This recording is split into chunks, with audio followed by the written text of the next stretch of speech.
I swear, the moment Ayla said, "We need to talk," the air around me changed. It felt like the house itself stopped breathing, like it already knew the truth I was still too afraid to face. I sensed something was wrong the second those words left her mouth, but it was the way she wouldn't meet my eyes that told me everything I didn't want to know. She stood in the doorway, arms folded, not to protect herself, but like someone preparing for the impact of a confession she'd rehearsed alone. My stomach tightened. The silence between us felt sharp. "I haven't been fully honest with you," she whispered. My chest cracked quietly, the kind of break no one hears but you feel everywhere. I didn't speak, I couldn't.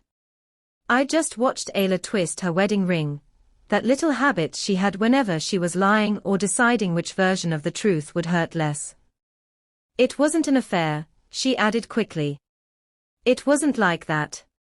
It was a situationship. A situationship."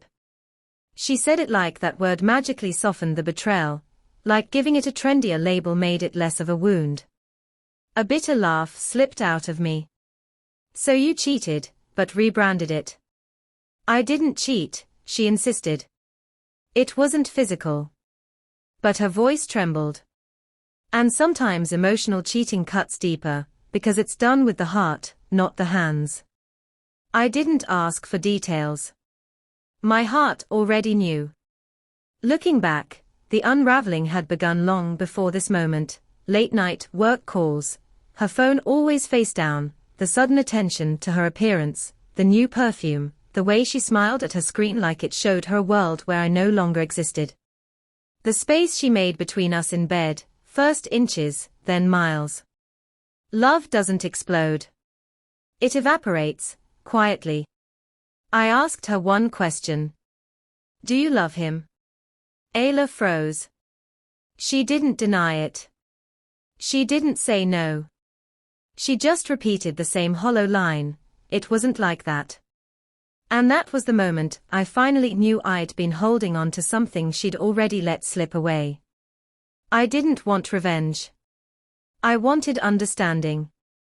I wanted to know how the woman who once held my face like it was fragile now looked at me like I was a burden she couldn't wait to set down. But the truth found me first. One night she left her laptop open before heading to the shower. I wasn't snooping, I swear I wasn't. But the notification popped up like the universe had finally grown tired of my denial. A message from someone saved as D. "Miss you already. Tonight felt different. Are you sure he won't find out?" My breath shattered. My hands went numb. The room tilted around me. When Ayla walked out humming, wrapped in a towel, I had already memorized every word. I didn't confront her. I just closed the laptop gently, like closing a coffin on what was left of our marriage. After that, I moved slowly, quietly, with a kind of numb determination. I gathered everything, screenshots, messages, call logs. Not to destroy her. Just to stop lying to myself. And the more I uncovered, the calmer I grew. This wasn't rage, it was clarity colder than ice.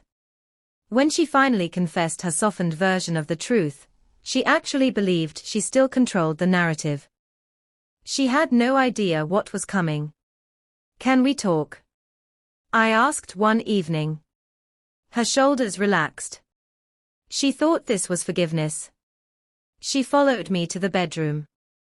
The moment she saw the thick folder on the bed, her face drained of color. What is that?" "The situation," I said softly. "Since you like naming things." With trembling fingers, Ayla opened the folder. Every message. Every lie. Every moment she gave someone else what once belonged to us. She collapsed. Not dramatically, but quietly, like her bones had given up. "I can explain," she whispered. "You already did," I said. "You called it a situationship." Her tears came fast, shaking her whole body. Are you leaving me?" "No," I said. You left me first. I'm just accepting it. She reached for me. I stepped back. And that distance, God, that hurt more than anything. So, what now? She choked out. I opened the drawer and handed her the separation papers I had already filled. You planned this, she whispered, devastated. I planned it the day you stopped being my wife and became someone else's escape.